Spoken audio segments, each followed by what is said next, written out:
Hey guys, welcome back to my channel Econ Enlighty. आज का lecture हमारा 13 है। इससे पहले 12 लेक्चर्स हो चुके हैं जिनमें हमने बेसिक से इकोनोमेटिक्स को स्टार्ट करा है। उसमें इकोनोमेटिक्स का ओवरव्यू सब कुछ, अगर आप एक बिगनर हैं तो ये सीरीज़ को स्टार्टिंग से देखना, आपको इकोनोमेटिक्स समझ में आने लग जाएगी। एंड आज के लेक्चर में हम हेटेरोसिडास्टी की प्रॉब्लम को पढ़ेंगे। हेटेरोसिडास्टी क्या होती है, इसके बारे में ओवरव्यू पढ़ेंगे एंड इसके किस टाइप के आपके क्वेश्चन बने हैं ये देखेंगे। एनटीए ने किस टाइप के क्वेश्चन आपके पूछे हैं अब तक 2018 से लेके अब तक, ये हमने क्या है स्टार्ट कर रहा है फ्रॉम 2018 टू आपका जो अगस्त वाला हुआ है ना, अगस्त 2024 वाला, वहाँ तक आपके किस टाइप के क्वेश्चन बने हैं।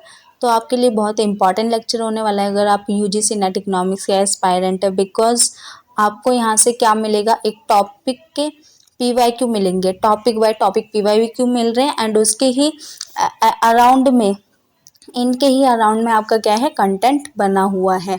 तो आपके यहाँ से पीवाईक्यू कवर हो जाएंगे और जो भी आपके क्या है एक पॉसिबिलिटी बन जाती है क्वेश्चन फ्रेम होने की, वो भी आपके यहाँ से सॉल्व होने के चांसेस बढ़ जाएंगे। तो ये लेक्चर को स्टार्ट करते हैं। सबसे पहले हम क्या पीवाईक्यू देखेंगे कि किस टाइप के पीवाईक्यू एनटी ने पूछे हैं। तो ये आपका अगस्त 2024 में एक क्वेश्चन आया है हेटेरोसिडास्टी से। इसमें क्या है आपकी दो लिस्ट दी हैं, लिस्ट 1 एंड लिस्ट 2, उसको क्या है आपस में आपको मैच करना है, ठीक है। तो इसमें आपको लिस्ट 1 में देखिए एक आपको प्रॉब्लम्स दी हुई हैं ओएलएस की, मीन्स वॉल्यूशन वगैरह जो भी आपकी एजम्पशन होती है ओएलएस की, एंड उसको रेक्टिफाई करने के लिए यहाँ पे उनके टेस्ट दिए हैं, ठीक है। इनको आपको मैच करना है कि कौन सी प्रॉब्लम के लिए कौन सा आप टेस्ट यूज करोगे। तो जैसे जैसे हम लेक्चर में आगे बढ़ेंगे आपको क्या है सब चीज़ पता चलेगी, नेचर क्या होता है हेटेरोसिडास्टी का, ठीक है, उसके कॉन्सिक्वेंसेस क्या हो जाएंगे एंड क्या टेस्ट होते हैं एंड कैसे आप क्या रेमेडीज है, कैसे आप रेक्टिफाई कर सकते हैं।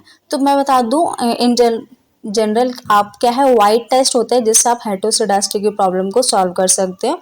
एंड इसके अंदर क्या होता है कैसे करते हैं वो सब हम जब आपके टेस्टिस पढ़ेंगे तब इसको क्या है अच्छे से डिटेल में एक्सप्लेनेशन इसकी देखेंगे, ठीक है। एंड जो भी आपकी रेस्ट बचे हुए हैं जैसे ऑटो कोरिलेशन के बारे में पढ़ेंगे जब ये क्वेश्चन उसका सॉल्व करेंगे एंड तब वहीं पे आपके क्या है टेस्ट के बारे में देखेंगे। अगर आपको पता है कि इनका कौन सा टेस्ट और कौन सा इसमें से आंसर ठीक है तो आप कमेंट में भी लिख सकते हो कि आपको पता है एंड इसका आंसर ये है, ठीक है जी। एंड अगर आपका ठीक होता है तो हैट्स ऑफ टू यू, अगर आपका कोई भी मिस्टेक होती है तो मैं वहाँ पे आपके रेक्टिफाई कर दूंगी। तो नेक्स्ट क्वेश्चन देख लीजिए। नेक्स्ट क्वेश्चन भी आपका ये देखिए अगस्त 2024 में ही आया है। तो इससे क्या है दो क्वेश्चन बन चुके हैं आपके हेटेरोसिडास्टी के। तो देखिए यहाँ से ही वेटेज कितनी है, आपके दो क्वेश्चन एक ही टॉपिक से पूछे जा रहे हैं। तो इसमें पूछा है हेटेरोसिडासिटी में arise due to various reason, मतलब कि कॉजेस के बारे में इसने बात करी है कि इन कॉजेस की वजह से हेटेरोसिडासिटी आपकी हो सकती है और इनमें से कौन सा रीजन नहीं है, नॉट कॉज पूछा हुआ है, ठीक है। तो आपको जहाँ पे भी ये नॉट आ जाता है ना, इसका बहुत स्पेसिफिक आपको ध्यान रखना पड़ता है क्योंकि हम ऑप्शन देखते हैं एंड फिर इसको एकदम से भूल जाते हैं। और पेन पेपर मोड में थोड़ा सा आपके लिए इजी पड़ जाता है क्योंकि वहाँ पे हम क्या है हाईलाइट कर सकते हैं, ठीक है, इसमें नॉट वाला बताना होता है। बट जैसे ही आपका कंप्यूटर बेस्ड टेस्ट होता है उसमें थोड़ा सा क्या है चांसेस हो जाते हैं भूलने के, क्योंकि उस टाइम हैक्टिक इतना होता है ना कि क्वेश्चन सॉल्व करने हैं, सारे क्वेश्चन को अप्रोच करना है, इस वजह से ये सिली मिस्टेक हो जाती है। तो इसमें देखिए आपके 4 ऑप्शन दिए हुए हैं एंड इसमें आपको पूछा है कि नॉट को आपका कौन सा रीजन नहीं है। अगर आपने लास्ट लेक्चर पर देखे हैं ना स्टार्टिंग से, तो आप क्या है यहाँ पे देखते ही पता लगा लेते कि कोरिलेशन ऑफ वेरिएबल्स की बात करी है। एंड कोरिलेशन ऑफ वेरिएबल्स की किस में पढ़ते हैं, आपका जो सबसे, अगर आपके इंडिपेंडेंट कोरिलेशन की बात हो रही है, इंडिपेंडेंट वेरिएबल जैसे x1 x2 की बात हो रही है, ठीक है, तो ये हम इसमें आपकी एमसी की प्रॉब्लम को डिटेक्ट करते हैं। एमसी की प्रॉब्लम होती है तो, बट आपकी हेटेरोसिडास्टी में हम क्या देखते हैं कि इसमें आपका वेरिएंस देखते हैं कि कितना फैलाव है आपके एरर टर्म का, वेरिएंस ऑफ एरर टर्म, ठीक है। इसमें वेरिएंस क्या हो जाता है बहुत ज़्यादा हाई हो जाता है एंड नॉट कॉन्स्टेंट रहते हैं ये आपका वेरिएंस। तो इसमें आपकी जो आपका सेकंड ऑप्शन है वो आपका यहाँ से सही निकल के आया है कि कोरिलेशन की वजह से कभी भी हेटेरोसिडास्टी नहीं होती। एक्सट्रीम और low X value coordinates in set data means आपने क्या है यहाँ पे देखिए आपका ये आपकी ऑब्जर्व है, जो कि एक्चुअल वैल्यू है पैरामीटर्स की, जिसे हमने y से डिनोट करा। एंड यहाँ पे देखिए आपका सबसे लो पॉइंट आपके ये आया x और y कोऑर्डिनेट्स का, एंड सबसे हाई पॉइंट आपका सपोज यहाँ पे और यहाँ पे आया, ठीक है, ये वाला। तो आप इसे मिलाओगे तो आपकी एक लाइन ऐसे बन के आएगी। यहाँ पे देखिए आपका जो एरर टर्म है दोनों के बीच में वो इतना है, एंड यहाँ पे देखिए आपका ये इतना है, मतलब कि ये आपका नेगेटिव में जा रहा है एंड ये पॉजिटिव में जा रहा है, यहाँ पे आपका इक्वल नहीं है। तो ये क्या है, आपकी हेटेरोस्केडास्टी की प्रॉब्लम को शो कर रहा है। एंड दूसरा आपका, अगर आप incorrect specification of function form of model, अगर फंक्शनल फॉर्म की स्पेसिफिकेशन आपने इनकरेक्ट कर दी, जैसे कि लीनियर की बात करता है आपने लॉग वगैरह के हिसाब से कर दिया, तो यहाँ से क्या है, आपकी वेरिएंस की बहुत ज़्यादा दिक्कत हो जाएगी, इसमें वेरिएंस आपको बहुत ज़्यादा हाई हो जाएगा, ठीक है। एंड ट्रांसफॉर्मेशन ऑफ वेरिएबिलिटी, अगर आपने ट्रांसफॉर्मेशन भी गलत कर दी तो भी यहाँ पे आपका क्या है, वेरिएंस गलत हो जाएगा। तो यहाँ से फर्स्ट, थर्ड एंड फोर्थ क्या है, कॉजेज आपके हेटेरोस्केडास्टी के, बट जो आपका सेकंड ऑप्शन है वो आपका हेटेरोस्केडास्टी की प्रॉब्लम को नहीं शो करता, ठीक है जी। आई होप ये क्लियर होगा आपको। एंड नेक्स्ट क्वेश्चन पे चलते हैं। नेक्स्ट क्वेश्चन किस बारे में, ये देखिए, ये थोड़ा सा डिटेल में क्वेश्चन आया था, ये आपका जून जो आपका कैंसिल हो गया था ना एग्जाम, उसमें से पूछा गया है। इसमें आपका क्या है, हेटेरोस्केडास्टी के सारे टेस्ट दे दिए, ये सारे हेटेरोस्केडास्टी की प्रॉब्लम को फाइंड करने के लिए होते हैं, एंड उनकी इक्वेशन दे दी कि कौन सी इक्वेशन किसके लिए होती है। ये फर्स्ट टाइप का ऐसा क्वेश्चन बनाया है किसी भी वॉल्यूशन में कि उनके टेस्ट के आपकी इक्वेशन दे दी। जैसे ही हम इनके बारे में डिटेल में पढ़ेंगे वहां से हम सॉल्व करेंगे कि किसकी क्या इक्वेशन निकल के आई है। तो इसको पेंडिंग में रखते हैं, ठीक है। फिर आपका देखिए, अब तक ये देखिए आपका जो सबसे इम्पोर्टेंट आपके लिए चीज बन जाती है वो बन जाती है टॉपिक। तो यहाँ से आपका क्या टॉपिक निकल के आया, टेस्ट के बारे में, ठीक है, कि हेटेरोस्केडास्टी के आपको टेस्ट पढ़ना है। एंड दूसरा इसमें देखिए, इसमें आपका रीजन पढ़ने हैं कि क्या किस रीजन की वजह से आपकी हेटेरोस्केडास्टी हो जाती है, तो ये टॉपिक है। एंड यहाँ पे अगेन आपका क्या है, टेस्ट। तो यहाँ पे आपके अब तक 2 क्वेश्चन बने हैं वो टेस्ट से बन चुके हैं, एक आपका रीजन से बन चुका है। फिर ये देखिए आपको क्या पूछा है, which are the following correct, ठीक है, OLS estimation in presence of heteroscedasticity. आपका जो मार्च 2023 का एग्जाम हुआ था उसमें वो आया था, एंड जो आपका जून वाला हुआ था ना, ये जून 2023 वाला एग्जाम, उसमें आपका एक भी क्वेश्चन नहीं आया। जून वाला एंड दिसंबर वाला भी हुआ था, ठीक है, दिसंबर 2023 वाला, उसमें भी ये आपका क्या है, सबसे वन ऑफ द टफेस्ट देखा गया था, एंड इनमें से आपका नहीं निकल गया, हेटेरोस्केडास्टी नहीं निकल गया है, क्योंकि आप देखोगे कि बहुत ज़्यादा वायलेशन हो जाती है, बहुत सारी प्रॉब्लम्स है वायलेशन की, OLS की, तो उससे जो भी आपके ये निकल के आते हैं ना वायलेशन, इससे 1 या 2 क्वेश्चन तो हमेशा होते ही होते हैं, 3 भी हो सकते हैं, ठीक है। तो वायलेशन आपको करनी है, एज अ होल टॉपिक आपको वायलेशन देखना है। वायलेशन आपके हमेशा क्वेश्चन पूछ के आता है, एंड उनमें से one of the main violation आपकी हेटेरोस्केडास्टी होते हैं। हेटेरोस्केडास्टी के अंदर हम देख रहे हैं कि हेटेरोस्केडास्टी से किस टाइप के क्वेश्चन पूछे गए हैं। तो ये क्वेश्चन आपका एस्टिमेशन से बन गया। अगर आप OLS अप्लाई कर देते हो हेटेरोस्केडास्टी होते हुए मॉडल में, तो आपके क्या एस्टिमेट्स निकल के आएंगे, क्या वो लीनियर निकल के आएंगे, क्योंकि हमारी OLS की क्या होती है, एक ब्लू प्रॉपर्टी होती है, अगर आपको नहीं पता है तो, एंड आपने लास्ट लेक्चर पढ़े हैं तो आपको अच्छे से पता होगी, गॉस-मॉर्गे थ्योरम में हम ब्लू प्रॉपर्टी के बारे में पढ़ते हैं। इसमें B फॉर क्या होता है, best, L for linear, U for unbiased and E for estimator, ठीक है। तो आपके क्या है, अगर आपने हेटेरोस्केडास्टी में OLS अप्लाई कर दिया तो वो एस्टिमेट आपके लीनियर निकल के आएंगे, या अनबायस्ड निकल के आएंगे, या बायस्ड रहेंगे, या फिर कंसिस्टेंट रहेंगे, या फिर इफेक्टिव रहेंगे। तो ऐसे ही जब हम लेक्चर देखेंगे पूरा अपना, उसमें जब एस्टिमेट के बारे में पढ़ेंगे तब इस PYQ पे दोबारा आएंगे, एंड वहां से आपको एक बार फिर आपको कमेंट करना है, या फिर आपको कोई भी डाउट होता है तो मैं आपको आंसर बताऊंगी कि यहाँ पे ये हो गया था और हमने यहाँ पे ये पढ़ा हुआ था। एंड मेरे को पता है एक बार आप लेक्चर देखोगे तो आपको पता चल जाएगा कि हमारे एस्टिमेट क्या होने वाले हैं, ठीक है। एंड आपको अभी भी स्टिल पता है इनके बारे में तो आप क्या है अभी भी कमेंट कर सकते हैं।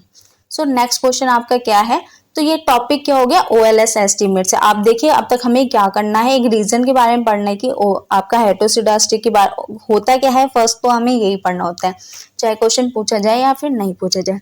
दूसरा उसके क्या टेस्ट हैं जिससे हम क्या हेटेरोसिडास्टी को मेजर कर सकते हैं।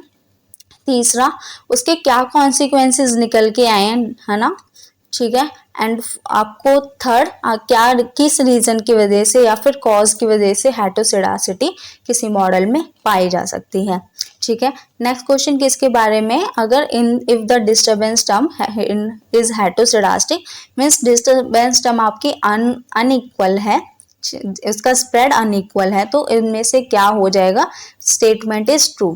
क्या OLS एस्टिमेट बायस रहेंगे, मिनिमम वेरिएंस प्रॉपर्टी नहीं होगी, टेस्ट लगाएंगे तो टेस्ट ऑफ सिग्निफिकेंस क्या आएगा, इनएक्यूरेट आएगा, एंड OLS क्या होंगे, इनकंसिस्टेंट होंगे। तो ये आपका क्या है, एक थोड़ा सा होल टॉपिक आपका पूरा हेटेरोसिडास्टी के बारे में पूछ लिया है। तो यहाँ से हमें क्या है, पूरा ओवरव्यू आपको हेटेरोसिडास्टी के बारे में पता होना चाहिए, जो कि आज के लेक्चर में हम करने वाले हैं, ठीक है। फिर एक नेक्स्ट क्वेश्चन आपका दिसंबर 2019, आपने देखा ऑलमोस्ट हर ईयर में आपका हेटेरोसिडासिटी से एक क्वेश्चन बन रहा है। तो ये आपका GLS से क्वेश्चन बना है। अगर अब मैं बता दूं इन शॉर्ट, हेटेरोसिडास्टी में OLS से आपके एस्टिमेट क्या है, ब्लू प्रॉपर्टी को शो नहीं करते, तो इसकी वजह से हम क्या है GLS निकाल लेते हैं, जिससे अगर हमारे क्या है मेथड, इस मेथड से हमारे क्या है ब्लू एस्टिमेट निकल के आए, अगर OLS फेल हो जाता है तो, ठीक है।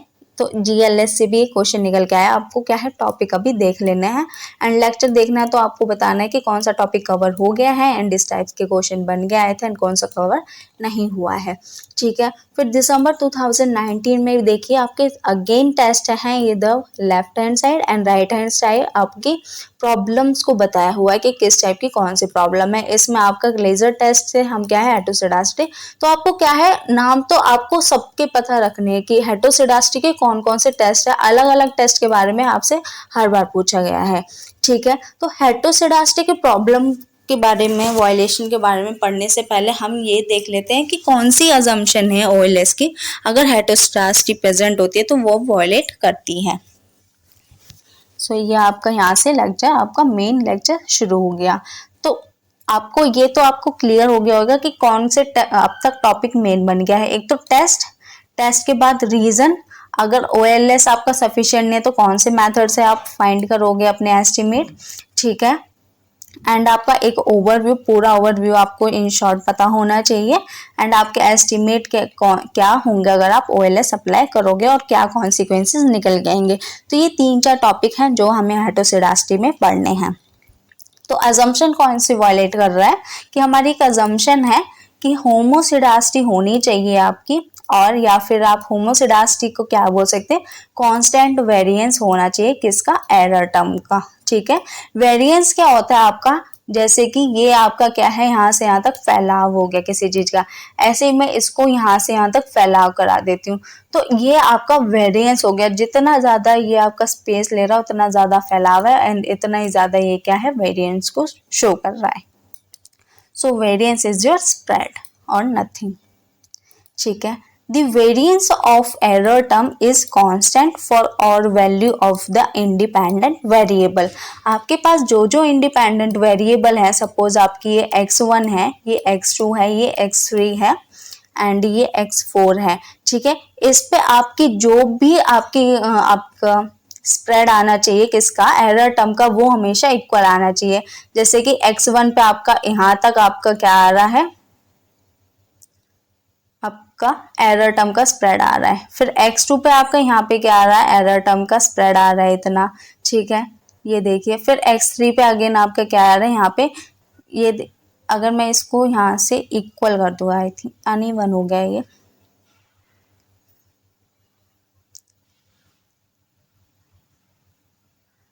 देखिए, ये आपका x1 हो गया, ठीक है, ये आपका x2 हो गया, ये x3 हो गया एंड ये आपका x4 हो गया। यहाँ से आप देखिए यहाँ तक आपका स्प्रेड निकल के आया है, एरर, आपकी एरर टर्म इतनी निकल के आई है एंड ये आपकी इतनी, यहाँ पे x2 पे इतनी एरर टर्म आई है एंड x3 पे इतनी एरर टर्म आई है एंड x4 पे इतनी आई है। अगर मैं इनको मिला दूँ तो आप देखोगे आपकी जो एरर टर्म की लाइन आ रही है वो एकदम कांस्टेंट आई है, मीन्स हर पॉइंट पे आपकी एरर टर्म क्या है, सेम है। एंड एरर टर्म को हम कैसे फाइंड करते हैं, आपके ui क्या होता है, ui इक्वल्स टू आपकी जो ट्रू वैल्यू होती है yi की, yi में से आपने क्या है, हर पॉइंट पे जो आपकी एस्टीमेट वैल्यू निकल के आई है दैट इज yi कैप, जो कि सैंपल की आपकी होती है, इन दोनों को माइनस कर देंगे तो ये आपकी हर पॉइंट पे क्या आ गई है, आपकी एरर टर्म निकल के आई है। जैसे फॉर गिवन xi, यहाँ पे हमने क्या है xi पे आपकी ui निकाली, तो ये आपकी हो गई ui at value of xi। फिर यहाँ पे अगर हम xi की जगह यहाँ पे देखिए x2 कर दें तो ये क्या हो गया, ui at value given at x2, ठीक है। The value of ui, we find value of ui that is error term at value of x2, जो कि हमारे पास ऑलरेडी है। तो यहाँ पे देखिए ये थोड़ा सा ब्रेकडाउन है आपका पूरा टॉपिक का। इन शॉर्ट आपका यही है, आपका क्या है, कांस्टेंट होना चाहिए एरर टर्म। ये पूरी अजम्पशन आपकी जो भी आपका ओएलएस के अजम्पशन हुए थे वहाँ पे आपका लेक्चर करा हुआ है। तो यहाँ पे आपका क्या होना है, इन शॉर्ट बता देती हूँ। वेरिएंस आपका कांस्टेंट होना चाहिए इस अजम्पशन में, मीन्स स्प्रेड आपका क्या होना चाहिए, इक्वल होना चाहिए। एंड मैथमेटिकली हम इसे ऐसे सॉल्व करते हैं क्योंकि अब क्या है, बहुत ज़्यादा मैथमेटिकली इक्वेशन आपकी पूछी जाने लगी है, ठीक है। डेट इज VAR क्या हो गया, वेरिएंस ऑफ ui, ये क्या है आपका स्लैश नहीं है, ये आपका गिवन xi की वैल्यू पे ui क्या होनी चाहिए, डेट इज वेरिएंस स्क्वायर, ये क्या होनी चाहिए आपकी कांस्टेंट होनी चाहिए। इसको क्या है, कांस्टेंट बोलेंगे हम, ठीक है। सो इसे डायग्राम से देखते हैं। ये आपका क्या है, होमोसेडास्टी का डायग्राम है एंड ये आपका हेटरोसेडास्टी का डायग्राम है। देखिए ये क्या है, आपके आपने जो एस्टिमेट करी है वैल्यू ऑफ डिपेंडेंट वेरिएबल की, अपने आपके पास सैंपल है, सैंपल से आपने क्या है एस्टिमेट करी है एंड ये आपने जो ऑब्जर्व करी है डेट इज आपकी जो ट्रू वैल्यू है, एक्चुअल वैल्यू है। आपने xi पे आपने क्या है अपनी एस्टिमेट करी वैल्यू आपकी इतनी निकल के आई एंड ट्रू आपकी इतनी है, ठीक है। अगेन x2 पे आपने क्या है मेजर करी, आपकी जो आपने एस्टिमेट करी वैल्यू वो इतनी निकल के आई है एंड ट्रू इतनी है। तो आप क्या देखोगे यहाँ पे जो इन दोनों का वेरिएंस है, जो दोनों का डिफरेंस है वो हर पॉइंट पे क्या है, सेम आ रहा है। तो सेम की वजह से आपकी क्या दिखा रहा है, होमोसेडास्टी दिखा रहा है। एंड वहीं पे आप ये वाला डायग्राम देखोगे तो x2 पे आपका क्या है, दोनों का डिफरेंस आपका क्या है, ट्रू और एक्चुअल वैल्यू और आपकी ऑब्जर्व प्रिडिक्ट वैल्यू के बीच का डिफरेंस क्या है, इतना आ रहा है। एट x2 पे देखिए आपका ये क्या है, थोड़ा सा बढ़ गया है। आप अगर मेजर करेंगे तो इतना आप देखेंगे कि बढ़ चुका है एंड अगेन x3 पे देखेंगे तो आपका क्या है, फिर बढ़ गया।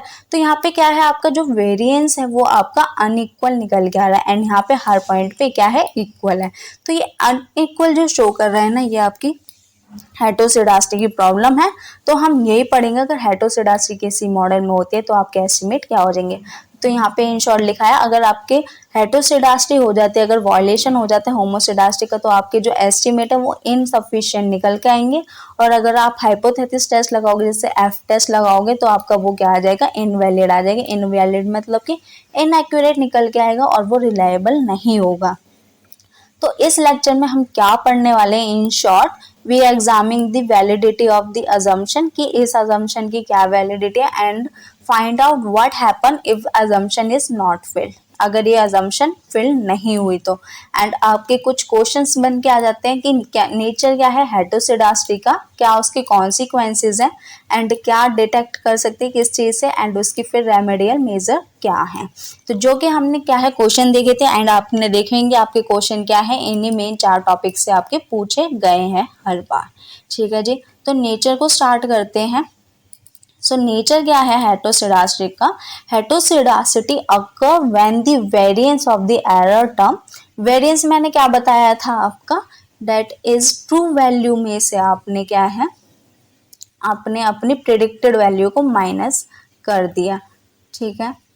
ये आपकी एरर टर्म है, एरर टर्म निकालने के बाद इसका आप क्या है फैलाव देख रहे हैं कि कहाँ तक किस पॉइंट तक है, अगर ये इक्वल है या फिर अनइक्वल है। अगर अनइक्वल आया है तो ये आपकी हेटेरोसिडासिटी को शो कर रहा है, ठीक है। अगर ये कांस्टेंट नहीं है, in a regression model is not constant across all the level, means level क्या है आपकी जितने भी गिवन वैल्यूज हैं इंडिपेंडेंट वेरिएबल की, उस पे अगर कांस्टेंट नहीं है वेरिएंस एरर टर्म का, तो ये क्या शो कर रहा है आपकी हेटेरोसिडासिटी को शो कर रहा है। एंड इसकी क्या इंपॉर्टेंस है, अगर अंडरस्टैंड हेटेरोसिडासिटी को अंडरस्टैंड करना इसलिए क्रूशियल हो जाता है क्योंकि आपको क्या है एक्यूरेट रिग्रेशन एनालिसिस करना होता है एंड इंश्योर करना होता है कि उसकी वैलिडिटी को, अगर आपने स्टैटिस्टिकल इंटरफेरेंस निकाला है तो वो क्या है कुछ वैलिडिटी रखती हो अपनी, उसके क्या है पैरामीटर्स ट्रू निकल के आए और वो एक्यूरेट हो। अगर आप इसको किसी चीज़ में यूज़ कर रहे हैं तो आपका क्या है जो अनुमान है वो आपका सही होना चाहिए। तो इसलिए क्या है हेटेरोसिडासिटी के बारे में आपको पढ़ना इंपॉर्टेंट हो जाता है। तो हमने अपने डायग्राम से एक बार आपका देख लिया है कि होमोसिडासिटी क्या होती है, हेटेरोसिडासिटी क्या होती है, बट इन टेक्निकल फॉर्म भी एक बार देख लेते हैं। तो होमोसिडासिटी क्या होती है, the variance of error term that is mu i क्या होना चाहिए, कांस्टेंट होना चाहिए, जिसको हम वेरिएंस को एन स्क्वायर से भी डिनोट करते हैं आपकी सारी ऑब्जर्वेशन पे। एंड मैथमेटिकली आप इसे ऐसे डिनोट कर सकते हैं सिग्मा यू आई स्क्वायर, ये स्क्वायर है ये दैट इज यू के ऊपर लगेगा इक्वल्स टू एन स्क्वायर। जैसे कि मैं बताऊं आपको सिग्मा, ठीक है, यू आई स्क्वायर आपने ऐसे करा ये ऐसे आएगा, ठीक है, इक्वल्स टू आपका आना चाहिए एन स्क्वायर।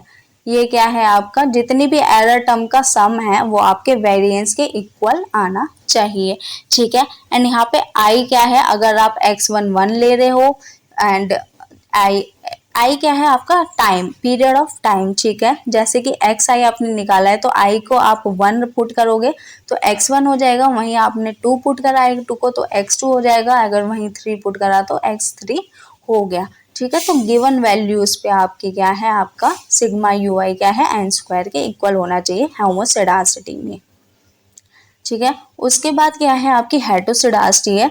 हेटेरोसिडासिटी में क्या होता है variance of the error term changes, आपका क्या है चेंज होता है, ठीक है, with the level of independent variable that is x i. X i के जो भी आपका लेवल एक्स आई है उस पे आपका वेरिएंस क्या हो गया आपका चेंज होता रहेगा। इसमें मैथमेटिकली देखें तो आपका एक डिफरेंस आएगा, यहाँ पे जो हमने वेरिएंस लिया है इसमें आपका टाइम इन्वॉल्व नहीं है, मीन्स आई क्या यहाँ पे जो कि आपका वेरिएबल है डेट इज आई ये आपका इन्वॉल्व नहीं है, ये आपके क्या है चेंज को शो करता है कि with period of time change हो सकता है। एंड वहीं आपने हेटेरोसिडासिटी में देखा तो इसमें क्या है sigma you I square that is very आपका एरर टर्म का सम क्या है आपका एन आई स्क्वायर के इक्वल है। एंड आई यहाँ पे आपका शो क्या कर रहा है वेरिएबिलिटी को शो कर रहा है, means with period of time ये क्या हो जाएगा चेंज हो सकता है। अगर आपने एन आई स्क्वायर को 1 पुट करा तो ये क्या हो गया एन 1 स्क्वायर, मीन्स क्या है हर point given value of x i पे ये क्या है चेंज होता जा रहा है आपका वेरिएंस। ये आपका वेरिएंस क्या है कांस्टेंट नहीं है, ये आपका ये शो कर रहा है मैथमेटिकल रिप्रेजेंटेशन। आपको मैथमेटिकल रिप्रेजेंटेशन एक बार एट नज़र में तो लाना है क्योंकि आपके क्या क्वेश्चन पूछे जा रहे हैं। जैसे अभी देखा आपका पार्ट टेस्ट वगैरह की मैथमेटिकल फॉर्म पूछ लिए, अब तक नहीं पूछी गई थी, तो नेक्स्ट टाइम ये भी हो सकता है कि हेटेरोसिडासिटी के बारे में पूछ ले या फिर होमोसिडासिटी के बारे में पूछ ले, इसलिए हमने क्या है मैथमेटिकल फॉर्म भी ऐड करी हुई है। वरना आपको ये छोड़ने अगर आपके टफ लग रही है देखना तो आप इसे अभी छोड़ सकते हो, बट मेरे हिसाब से कर लेनी है। बट अगर करते भी हैं तो बहुत सारी बन जाएंगे ऐसे करने, बट एक बार नज़र में ले आए कि ओके थोड़ा सा समझने की कोशिश कर रहा है सिग्मा यू आई स्क्वायर क्यों कर रहा है एंड एन स्क्वायर इसमें क्या डिफरेंस हो गया, बाई चांस कभी क्वेश्चन आ जाए और आपका क्लिक हो जाए तो वहाँ से आपके 2 नंबर पक्के हो जाएंगे, ठीक है। अगर फिर नेक्स्ट टॉपिक है आपका अगर हेटरोसिडास्टिटी है तो उसकी क्या इम्प्लीकेशन होगी। हेटरोसिडास्टिटी की वजह से आपके एस्टिमेटर की एफिशिएंसी पे क्या असर पड़ेगा। तो अगर आप OLS लगाओगे, OLS एस्टिमेटर क्या रहेंगे, अनबायस्ड रहेंगे, मतलब कि वो आपके ट्रू पिक्चर ही शो करेंगे बट एफिशिएंट नहीं रहेंगे, नो लॉन्गर एफिशिएंट, मतलब कि they do not have minimum variance among all the unbiased estimator. हमारी अजम्पशन क्या थी, वेरिएंस आपका कांस्टेंट रहना चाहिए और मिनिमम रहना चाहिए आपकी ब्लू प्रॉपर्टी में, ठीक है। बट हेटरोसिडास्टी की वजह से ये वेरिएंस क्या है आपका मिनिमम नहीं रह पाएगा, जिससे वजह से आपके एस्टिमेटर क्या है एफिशिएंट नहीं रहेंगे बट वो स्टिल अनबायस रहेंगे। और अगर आपने हाइपोथेसिस टेस्टिंग करी है उस मॉडल की तो क्या हो जाएगा, इससे आपके जो स्टैंडर्ड एरर है एस्टिमेटर्स के वो बायस निकल के आएंगे, ठीक है, जिससे कि आपकी क्या है इनवैलिड हाइपोथेसिस टेस्टिंग हो जाएगी एंड कॉन्फिडेंस इंटरवल आपकी सही नहीं निकल के आएंगे, ठीक है। तो ये आपका क्या है एक ओवरव्यू है, नेचर है, हेटरोसिडास्टी क्या होती है, हेटरोसिडास्टी से क्या प्रॉब्लम हो सकती है, एस्टिमेटर पे क्या असर पड़ सकता है। तो अगर आप OLS लगाते हो हेटरोसिडास्टी में तो OLS के क्या प्रॉपर्टीज निकल के आएंगी। तो ये आपकी सबसे जो मेन है अनबायसनेस, आपके एस्टिमेटर स्टिल क्या रहेंगे अनबायस्ड रहेंगे अगर हेटरोसिडास्टी की प्रॉब्लम है। इसका मतलब कि sigma B square that is, ये आपके जो सैंपल के एस्टिमेट हैं, सैंपल के एस्टिमेट का आपने सम करा है, टोटल करा है, वो आपके क्या है ट्रू एस्टिमेट के इक्वल आएंगे, that is your unbiasedness. And second क्या है प्रॉपर्टी रहेगी, वो स्टिल कंसिस्टेंट रहेंगे। मीन्स कंसिस्टेंट का मतलब क्या है, जैसे जैसे सैंपल का साइज बढ़ेगा वैसे वैसे आपके जो पैरामीटर्स हैं सैंपल के वो आपके ट्रू वैल्यूज को कवर करेंगे, ठीक है, वो अप्रोच में जाएंगे आपके ट्रू वैल्यूज के। तीसरा एफिशिएंसी, एफिशिएंसी के बारे में भी पढ़ा है। अगर OLS अप्लाई करते हो आपने हेटरोसिडास्टी में तो उससे क्या है आप क्या है एफिशिएंट नहीं रहेंगे, अनबायस्ड रहेंगे बट आपके क्या है ब्लू प्रॉपर्टी नहीं रहेगी, ठीक है। इन शॉर्ट वो आपके पैरामीटर्स अनबायस्ड रहेंगे, कंसिस्टेंट रहेंगे but no longer BLUE property, ठीक है। इसका मतलब ब्लू प्रॉपर्टी नहीं रहेंगे, इसका मतलब क्या है मिनिमम वेरिएंस नहीं रहेगा आपके अनबायस्ड एस्टिमेटर्स में, ठीक है। इम्प्लीकेशन क्या हो गया, अगर मिनिमम वेरिएंस क्या है is not given by formula under homoscedasty, instead the variance is higher due to presence of हेटरोसिडास्टी। आपने क्या एज्यूम कर लिया होमोसिडास्टी है आपका मॉडल एंड उसमें अगर मिनिमम वेरिएंस नहीं आ रहा तो आप क्या एज्यूम करोगे ये आपकी हेटरोसिडास्टी की प्रॉब्लम को शो कर रहा है, ठीक है। फिर चौथे क्या है लीनियर रहेंगे या फिर नहीं, ब्लू प्रॉपर्टी में हमारी एक one of the main assumption होती है लीनियर। तो यहाँ पे क्या है OLS एस्टिमेटर क्या हो जाएंगे लीनियर फंक्शन रहेंगे स्टिल डिपेंडेंट वेरिएबल का, this mean estimated coefficient through a linear combination of the observe value. Means हम क्या है लीनियर कॉम्बिनेशन को यूज करके अपने एस्टिमेटर को निकाल पाएंगे, ठीक है। मैथमेटिकल रिप्रेजेंटेशन ये आपका देखिए बीटा 2 है ये, यहाँ पे स्क्वायर नहीं है। जो आपके दो पैरामीटर्स होते हैं ना that is beta 1 and beta 2, जो आपका स्लोप निकालने का होता है पैरामीटर, ये बीटा 2 है उसका फॉर्मूला है, इसे नोट कर लीजिए। इससे आप क्या है अपने बीटा 2 को निकाल सकते हैं, किसके सैंपल का बीटा 2 निकाल सकते हैं, जिसके ऊपर आप क्या है कैप से क्या हो जाता है सैंपल के पैरामीटर्स हैं, ठीक है। अगर किसी के ऊपर कैप नहीं है तो वो क्या है आपके ट्रू पैरामीटर्स है। तो सिग्मा एक्स आई वाई आई अपॉन में एक्स सिग्मा एक्स आई का स्क्वायर करेंगे तो आप क्या है बीटा 2 को निकाल सकते हैं सैंपल के। तो जी ये आपका पूरा ओवरव्यू था, पूरा ओवरव्यू के साथ प्रॉपर्टी हमने देखी। ये वाला लेक्चर एंड जो नेक्स्ट लेक्चर आपका कल आने वाला है दोनों को देखेंगे तो आपका हेटरोसिडास्टी का जो टॉपिक है पूरा कंप्लीट हो जाएगा, पूरा का पूरा। अगर आपका स्टिल कुछ डाउट है या फिर कोई टर्म आपको ये समझ में नहीं आई तो आप कमेंट कर सकते हैं, वहाँ पे आपका पूरा डाउट लिया जाएगा, पूरा रिजॉल्व करने की कोशिश रहेगी। अगर उससे भी नहीं होता तो कोई और वे निकाला जाएगा जिससे आपका डाउट क्या है क्लियर होगा।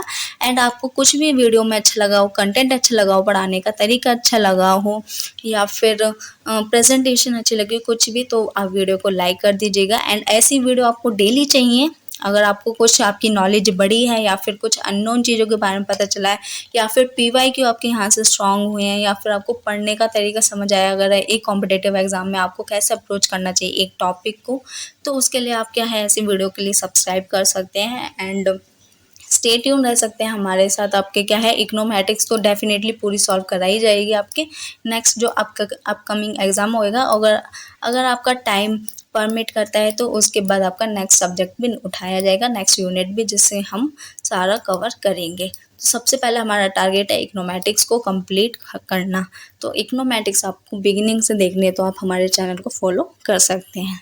तो आज के लिए इतना ही, मिलते हैं कल की वीडियो में। कल की वीडियो के लिए स्टे ट्यून रहें। वीडियो को लाइक कर दें, शेयर कर दें एंड सब्सक्राइब कर दें। एंड कोई भी डाउट है तो आप कमेंट बॉक्स में लिख सकते हैं। तो थैंक यू सो मच।